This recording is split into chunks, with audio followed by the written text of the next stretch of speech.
Yes. All right. And now it's time for Dangerous When Wet.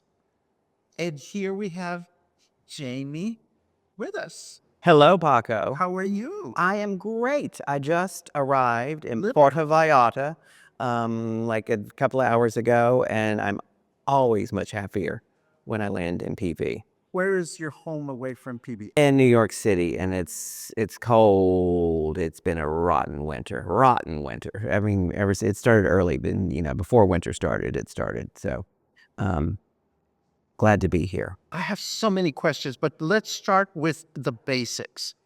You are a writer, storyteller in town Yes. to do your one-man show, Dangerous When Wet. Yes. Tell us a little bit about that. It is called, the full title is Dangerous When Wet, Booze, Sex, and My Mother.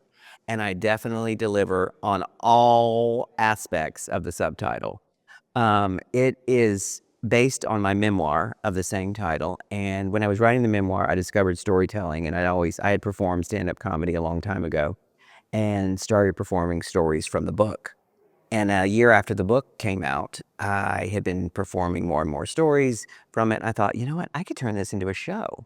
And I did. And I've done it all across North America, in New York, starting in New York City, where I'm from, in San Francisco, DC, Denver, Minneapolis, Canada, and San Miguel de Allende, to sold out audiences. It's won many awards. It's a darkly comic show about my two most defining relationships, booze and my Texas tornado of a mother, Mama Jean.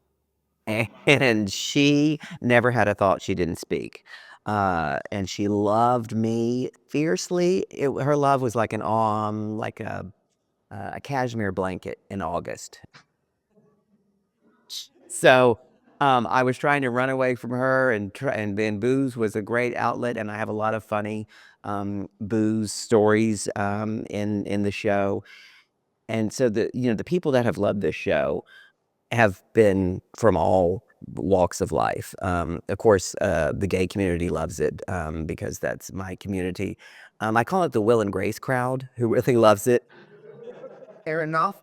So if you belong to the Will and Grace crowd, you're going to enjoy the show. Exactly. And all you expat Texans, and I know there are a lot here, will love this show because a lot of it, I'm from Beaumont, Texas, which is near Houston, and a lot of the show takes place in Beaumont, Texas. So it's divided between Texas and New York City. So all the expat New Yorkers ought to come. All the gay guys ought to come. All the booze hounds ought to come, and all the ones in recovery from booze ought to come. So there's a wide audience there. And we're going to laugh, we're going to cry, we're going to... Yes, absolutely. You're going to laugh, you're going to cry. You might be a little shocked because I do tell some fun sex stories in there. So there's something for everybody. Don't bring your kindergartners, but it's an adult show, and it one of the most gratifying things when I perform the show is the people who've come up to me afterwards, and they have been mothers of gay sons like me, and they said, thank you so much because you spoke to my experience of being a mother to my son. Gay guys have come up to me and said, oh my God, your mother was just like mine. I so identified. And then people have come up to me and said, I'm not an alcoholic, but I have friends who are, and you've made me understand what that's like and what that's about. And then they also said, you know what, you just made me laugh. And I love to laugh. And boy, is that necessary. Yeah. That is wonderful. How long is the performance, approximately? It's 75 minutes. 75 minutes. Yeah, and every show is at 7 p.m. It's this Friday and Saturday, the February 21st and 22nd, and then next Thursday and Friday, February 27th and 28th at 7 p.m. at Art Vallarta Theater. And 7 p.m., perfect timing. So, either have an early dinner beforehand or come to the show at 7 and you're out by 8:15 and have a nice, lovely dinner at 8:30, and it's in the heart of Zona Romantica. Of course, when we put this interview together, we're opening with a definitive stance and a definitive high heel walk into Cafe Rio. And audiences are going to be wondering what is the connection between the high heels and what we're doing? You're wearing the heels right now. I am. It's complicated to sing off and just put it up so that we can do some. Oh my goodness. Look at that. Oh my. I'm limber. See? There you go. Well, I ran a marathon last month, so Heels. I'm still pretty. No, but you know what? I had my picture taken in heels with the banner. So there's around there. courage here because there's the storytelling courage. Yes. And To tell a true story. This is all true, by the way. It was my story. You're speaking for over an hour, and that is found to be a vulnerable situation. But then you're doing it in high heels. Yes, I am. And you know what? I didn't start out doing the show in high heels. The first few years I did the show, I was not doing it in heels. But I started when COVID happened, and I wasn't able to perform anywhere. I performed this show, and I have 3 other solo shows that I perform, and I'm a storyteller, and so I perform at a lot of just storytelling shows as well. And like everybody else who was a performer, we couldn't perform it, and so I turned to TikTok, and I was like, well, you know what? I could tell. I'm a storyteller. I should go on there and tell a true story. And I thought, but it's TikTok and it's video and you got to have a gimmick, like they say in Gypsy, like the strippers say in Gypsy. And I thought, what? And I was in Fire Island, which is this gay mecca. And I was like, what can I do? And I looked, and there were a pair of high heels there, and high heels fall out of the windows in Fire Island. And I said, I know, I'll just tell a story in high heels. And I did, and it took off. And now, 2 or 3 years later, I'm still telling a true story in high heels every day. And so my fans expect, to see me in heels when I perform. And so when I went to Palm Springs to do this show a few years ago, which they booked me off of they discovered me from TikTok. And someone said, but I didn't, I was like, but I don't do the show in heels. And then my husband said, but you have to now. So I now do the show in heels. Those were the shoes I used to do. Is your husband David Drake by any chance? No, he's the one who directed it. No, my husband's an architect. He's not in the theater world. Dangerous When Wet, Booze, Sex, and My Mother, written and performed by Jamie Brickhouse, starts playing at the Art Vallarta Theater this Friday, and it'll be a pleasure to be there. And we'll be performed again the following day, Saturday, and then Thursday, February 27th, and Friday, February 28th at 7 p.m. Be there. Yes. Next segment, and you can watch the whole interview on YouTube. We're going to talk about deeper stuff, like the whole origin story, how this started, etc., etc. So this is just a tease. Feel free to tune in on YouTube and watch the whole thing. Thank you, Paco.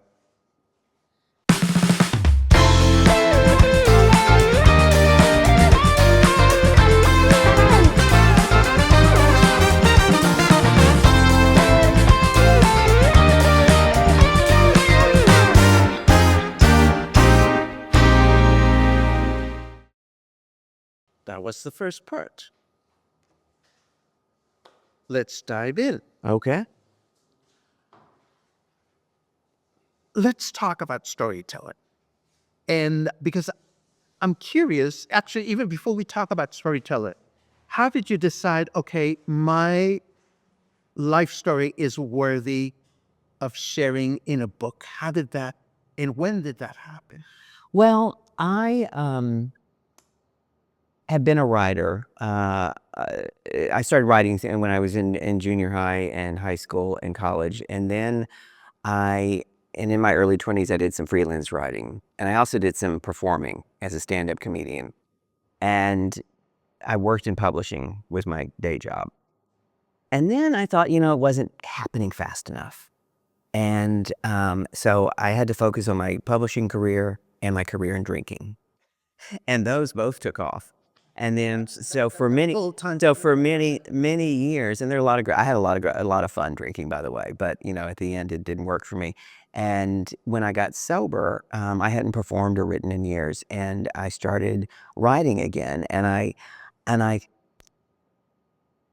thought, I think I've got a pretty juicy story here. As I was getting sober, and I would tell people some of the things that I did when I was out there, and then I would also tell them stories about my mother, Mama Jean, who, as I said, had never had a thought she didn't speak, and she loved to provoke, and she was just this over the top Texan.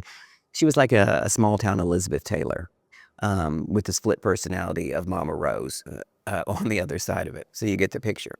And anyway, so I started writing, freelance writing, and then an editor friend of mine that I used to work with in publishing, she said, "Oh, this is really good, this piece you wrote, this travel piece."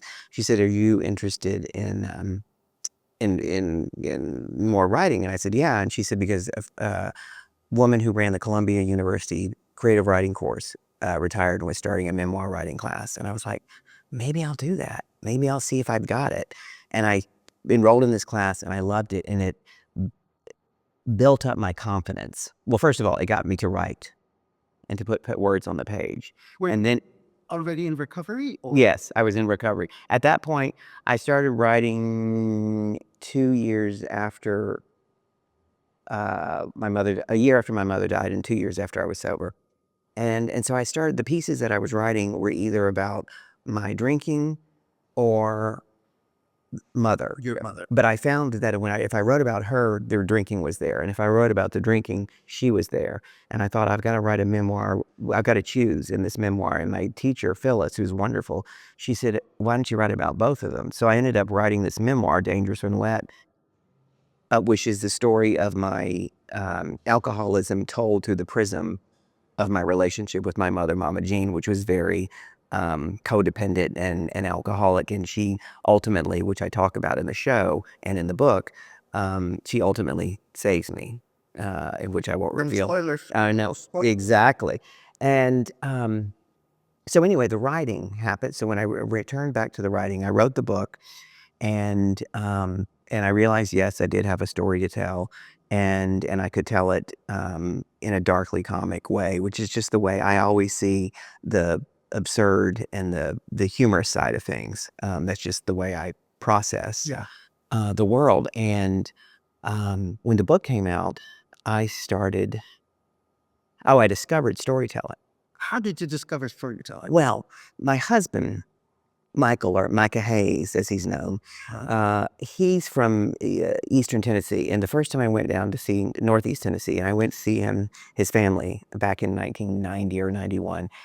And they have the International Storytelling Festival there, and in Jonesboro, Tennessee, where he's from. And we went to that. I thought, oh, this is so cool. This is fun. And at the time, I was doing a little stand-up comedy.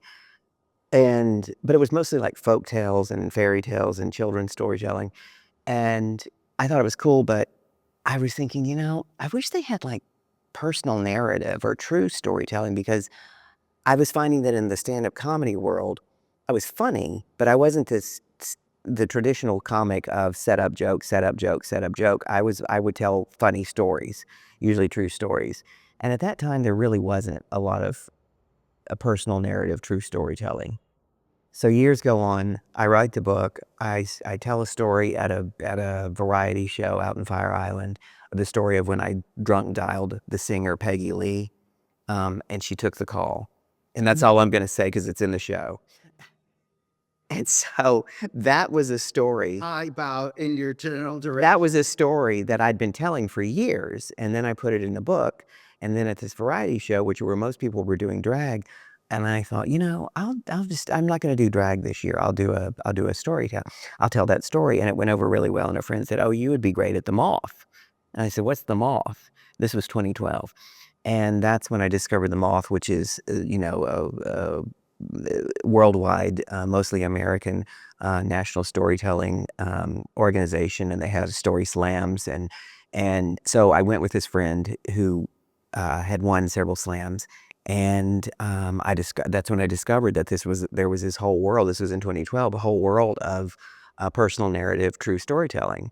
that the Moth made a really big thing, but then there are also all kinds of other shows out there as well. Let's take a pause for a second. And this is, I've never been to the Moth. I only know of it because there's a podcast, there's a book, Yeah. etc.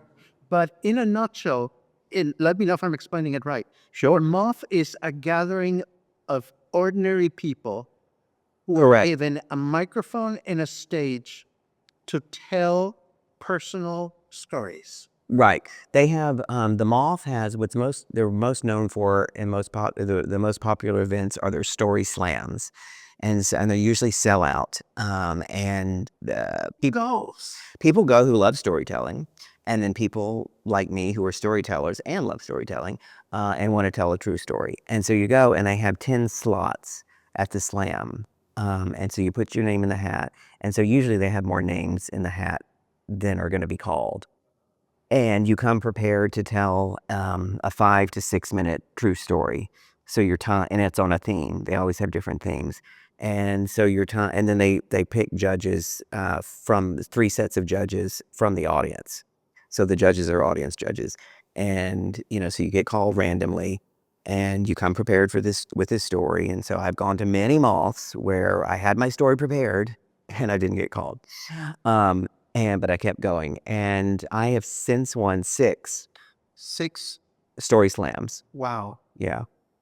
One was from Dangerous When Wet. That was the first one I won, about my mother, Mama Jean, and about how she saves me um, from drinking again, which is in the show. One was about my father, telling him that about his reaction to me being gay and being HIV positive. And one was about my brother and his death. One was about my first boyfriend in first grade, which is also in Dangerous When Wet. And let me see, I think I named 5. But anyway, so that's how it works. But the Moth, what's been great about the Moth is that it introduced hundreds, thousands, if not millions of people to the love of true storytelling and the joy of personal narrative stories. And some of these stories are totally funny. Some of them are very serious and sad. And then the best, of course, I think, are the mix of the two, which is the kind of stories that I tell. I am fascinated, having lived here in Puerto Vallarta for 23 years. I never stopped being fascinated by the huge amount of stories that I hear. Origin stories, people moving to Puerto Vallarta. And I'm talking primarily of English speaking folk, but then their process of discovering how different and wonderful Mexican culture is, Yeah. and the process of adapting. You would think that in a place like Puerto Vallarta, an event like the Moth would already be happening, I don't know why it's not here. Yeah. be attracting huge numbers of audiences. What is the recipe to make something like that happen in Puerto Vallarta? What are the elements? Well, first of all, I think it does, one of the storytelling can skew older, because the older you've lived, the longer you've lived, the more stories you have, and the more interest I think you have in listening to and hearing other people's stories. And also, you want to tell your own story while you still can, so there's that feeling mortality. So I think this is a ripe ground for that. And you know what? We don't have to wait for the Moth. I may be moving here soon. I can start the storytelling show for you. We can do it together. But I mean, I think, but seriously, the recipe is, you find those same people that are taking arts and culture classes, and you pull from that area. And of course, the ones who are going to, and there's so many shows in this town, which is another great thing about it. There's all the drag shows and theater and cabaret singing. And I think storytelling is a big hole in the culture gap here. So I think you definitely had the audience for it. Well, I have to say it again. When I saw your credentials and when I saw the materials that you sent me, when you knocked on my door, and thank you for doing that. When I saw that you have been on the moth, I'm like, Puerto Vallarta needs some variety in terms of ways in which we connect with each other. And I think um, not only are there uh, so many stories to be told within the English speaking community, the part that really keeps me awake at night Yeah. as a Mexican national that happens to speak English is you get away from big cities like Puerto Vallarta and you go to the little towns where there's no technology, there's no way to capture oral stories other than just pulling a tape Right, recorder. right. And invariably there are so many wonderful stories that are gonna get lost. Lost, not lost. Lost. I have a few stories about lust, Uh, but I'm sure you do. So do I. But there's so many opportunities that are missed, yeah. and then people die. I mean, I'm hate to put it that way, but we all die. Yeah. And once some stories are gone to the grave, there's no way to recreate it. Yeah. So I'm very, very passionate about. Yeah, and it's funny you said one of the stories that I won at the Moth. It's not in this show, but it's in my other show. I Favor My Daddy, which is about my father, Daddy Earl. But anyway, one of the stories, the theme of that is that the questions I didn't ask him, and they were indelicate questions, and I kept trying to work up the nerve, and there was a big question that I never asked, and I didn't, and he died without me having asked that. And so I think, but what you just said speaks to that, with storytelling. We need to tell our stories, and we need to listen to other stories, and we need to ask the questions to get the story from other people, before while we still can. Can you break down for me, not specifically, but I mean, I'm sure there's a financial retribution with what you're doing, but there must also be a lot of internal work in getting the stories out, particularly when they're very personal and they're very raw. Absolutely. That's an excellent question. I have, before writing the memoir taught me a lot, because there were things that I wrote in that book that are also in the show that I thought, oh, I can't share this with the world. And I thought, but to tell this story true and honestly in the way it needs to be told, I have to tell these certain aspects of it. And so I would have to process that myself, and I would have to get over that hurdle, and write it before I was ready to put it out there. And so when I became a storyteller, it's the same thing. When I was telling a true story, it's like, oh, I'm going to tell that story. But if I tell that story, I'm going to also have to reveal this about myself or that about myself, which is basically all good storytelling and all good writing is being vulnerable. Of course. That's when you connect with people, whether it makes them laugh or it makes them cry. It's vulnerability that's doing it. And but I have to have gone through that. I have to process it before I'm ready to put it out there for public consumption. And I didn't come up with this, but there's an advice in writing and in telling a true story is write from a scab, not a wound. In other words, if it's still too raw, if it's still too fresh, you're not ready to put it out there. You've got to still work through it, and maybe that's writing it and rewriting it and all that, or maybe telling that story and telling it to yourself or in a recorder or to a trusted friend before you're ready to put it out there. I'm going to guess that there's at least one person that is going to watch this interview. Well, I hope it's a lot more. I hope it's more than one, or if I'm in big trouble. But I hope that at least one person is going to wonder, could I do this? And what I'd like to ask you is to speak directly to the audience. Out there, and just give those folks some words of encouragement. However, anyone that is wondering, "Huh, could I actually do this? Or maybe, oh, gee, my story is not interesting enough. Like, what would you say to someone that is on the fence? If you're on the fence and you are considering getting up there and telling a story, then you can do it. And is your story not interesting enough? Everyone has a great story to tell, but it's how you tell it and how you shape it. And I would suggest that you keep it simple. And in telling the story, I'm going to just give you a quick little storytelling workshop because I do teach storytelling workshops, and I'd love to do it here. First of all, make sure the story you want to tell has a beginning, a middle, and an end.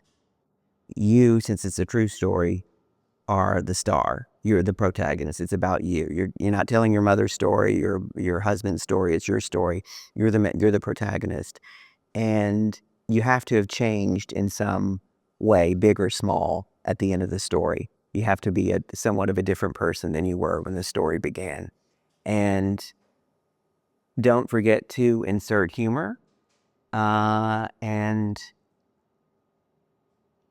don't forget, and you're going to have to allow yourself to be vulnerable, to reveal something true and honest about yourself that's germane to the story, so that you can connect with the audience.